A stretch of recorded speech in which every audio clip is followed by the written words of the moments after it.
Hi, I'm Mac McCarthy, and I help people with their breakups. And today, I have another breakup story to share. And if you have a breakup story you want to share and get my take on, send your story into writemac.com, and I could give you my take for a small fee.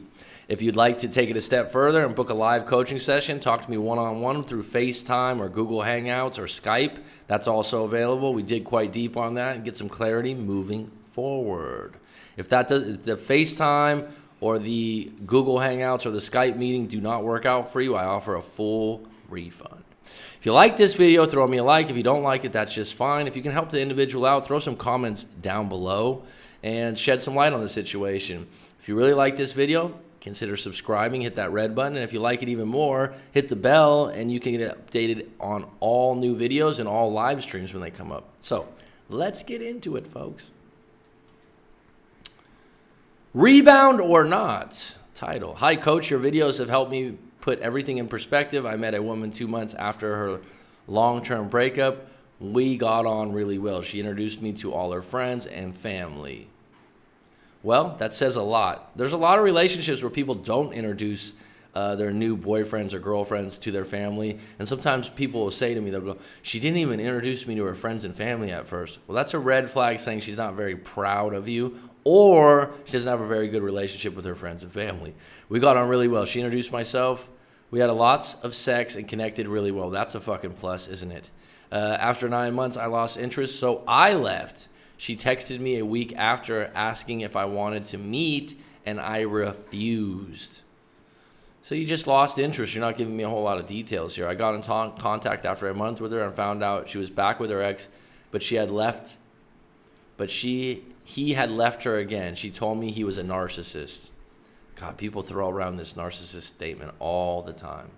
So basically, he was selfish and self-absorbed in some ways. I'm going to do another video about narcissism because this is a really interesting topic. We started talking again and got back together.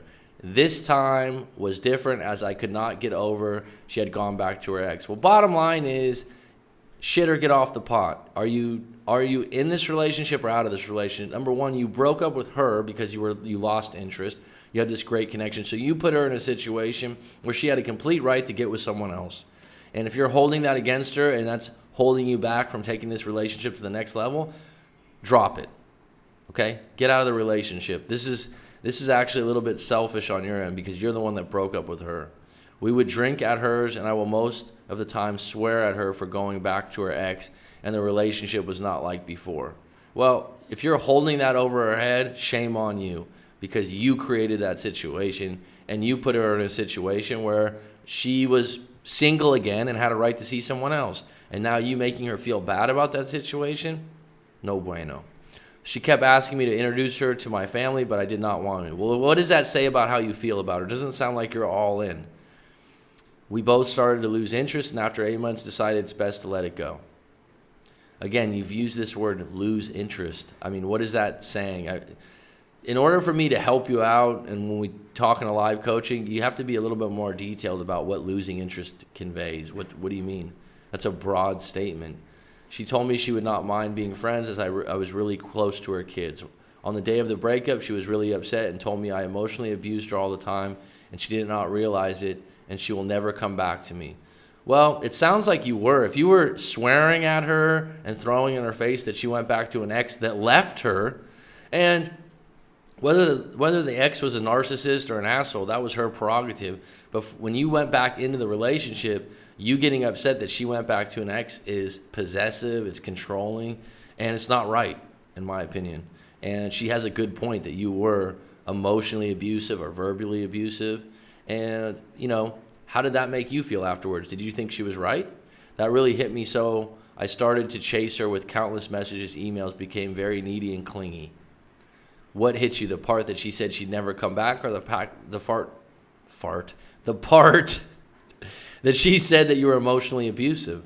I mean, would you say that was true or not true? If it's true, you need to take some inventory of how you're treating individuals in a relationship, because that's never going to work long term, and you're always going to end up with people that probably, if they stay with you, aren't going to be very happy. They're going to be highly insecure individuals that take that kind of behavior from you. She started to ignore me after 2 weeks. Yeah, as soon as you go into needy, clingy messaging and email, most people just go, whoa, wait a minute. Highly unattractive. Stay away from me. It's like you're the salesman that chases someone down the street and keeps asking them, don't you want to buy this? It's annoying. I found out she went back to her ex after a month. I chased her. Well, again, this is a pattern she's running. It's her prerogative. She's single. The fact that she said she'd never come back to you, that you didn't have that great a relationship, and the fact that you broke up 2 times because you lost interest. I mean, I don't see this a lot where someone just goes, yeah, we lost interest. That's pretty broad, and that just means that you didn't have that strong a relationship. And now that you're overcompensating, I think this is an ego thing for you. Tell me I'm wrong. I chased her for a further 2 months. I stopped all contact after 3 months. My last message to her was, how are you? Okay. It has been a long since I seen you and the kids. Can we forget about the past? I was being silly. Well, I mean, isn't that nice for you to forget about the past when you kept bringing it up? No contact has helped me a lot, but I have not fully recovered yet. What do you want? Do you want to get back with someone that you lost interest with 2 times after 8 or 9 months? Do you want to get back with someone that you have a problem that they went back to their narcissistic ex and you couldn't let it go? I mean, is that what you really want? Or are you just trying to satisfy your ego and seeing if you can get her back? Good question to ask yourself. I'm starting to blame her now for her ex being involved in our relationship. This blame game? No. Right now, she's single or in a new relationship. You broke up with her the first time. You broke up a second time. She has a right to see and do whatever she wants. And the fact that you're blaming some individuals, that's a narcissistic thing in itself. I accept some of it was my fault, but she also had her flaws. What do you think? Well, the first time it was your fault. You chose to break up with an individual. Then you, out of losing interest, then you get back with them. You throw in their face as many times as you can that swearing at them that they got with their ex, and that was a big deal to you. Then you break up again, saying that you lost interest again, and now you're at the same crossroad going, wait a minute, now I want her back. Okay. What are you chasing here? What do you really, really want? Think about that. So I hope that helps you. Please visit rightmac.com if you have a breakup story you want to share, or if you'd like to book a live coaching session. Thank you for supporting the channel.